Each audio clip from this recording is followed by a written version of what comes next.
வணக்கம். தமிழ் கேஎஸ்ஆர் சேனலில் 9ஆம் வகுப்பு தமிழ் பாடத்துக்குரிய கற்பவை கற்றபின் என்று சொல்லக்கூடிய வினாவும் விடையும் பார்த்துட்ருக்கோம். இதில் இன்றைக்கி பார்க்கக்கூடியது அதில் இறுதி இயலாக இருக்கிற 9வது இயல். 9வது இயலுக்குரிய உரைநடை பாடத்துக்குரிய கேள்வியும் பதிலும். அதில் முதல் வினா, உங்களுக்கு பிடித்த தமிழ் ஆளுமைகள் குறித்து கலந்துரையாடி குறிப்புகள் எழுதுக. ஆளுமை அப்படின்னா ஒருவருடைய திறமை. அதில் மாணவர்கள் உரையாடுவது போல முகிலன் இந்து என்று சொல்லக்கூடிய மாணவன் மாணவி உரையாடுவது போல அமைந்திருக்கின்ற பகுதி. முதல்ல, வணக்கம் இந்து, நலமாக இருக்கிறாயா? நலமாக இருக்கிறேன். முகிலா, நீ எப்படி இருக்கிறாய்? நானும் நலமாகவே இருக்கிறேன். ஆளுமைகள் என்றால் என்ன? ஆளுமை என்பது திறமை, மனதில் ஆர்வம், வேகம், பழகும் போக்கு, உடல் அமைப்பு ஆகியவற்றின் ஒருங்கிணைப்பு என்று கூறலாம்.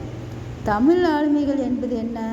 ஒரு கவிஞன் தன்னுடைய படைப்பை ஆர்வத்தோடு படிக்க வைப்பது, விறுவிறுப்பாக கூறுவது, யாரும் கூறாத கருத்தை கூறி இலக்கியத்தை நிலைநிறுத்துவது, தமிழ் பண்பாடு கலாச்சாரம் போன்றவைகளை நிலைநாட்டுவது ஆகியவை தமிழில் ஆளுமைகள் என்று சொல்லப்படுகின்றன என்று உரையாடுகின்ற அமைப்பிலே சொல்லப்பட்டிருக்கு.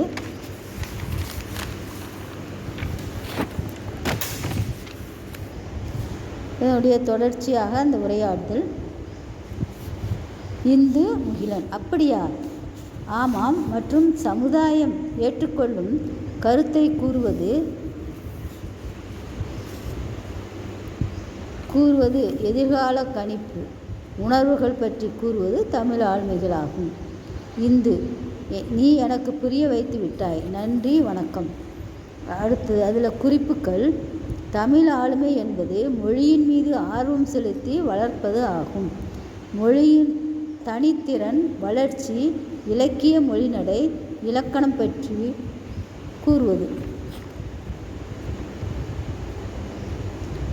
தமிழ் மொழியின் பண்பாடு கலாச்சாரம், சமுதாயத்தில் ஏற்றுக்கொள்ளக்கூடிய கருத்துக்கள் ஆகியவை ஆளுமை பற்றி கூறப்படுகின்ற செய்தி.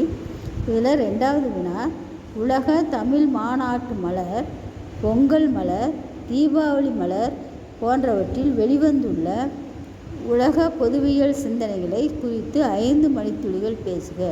இது மாணவர்கள் தாங்களாகவே செய்யக்கூடிய செய்திகள். அதை இந்த பதிவில் நான் பதிவாக தர விரும்புகின்றேன். அந்த பகுதியை பாருங்கள். நன்றி, வணக்கம்.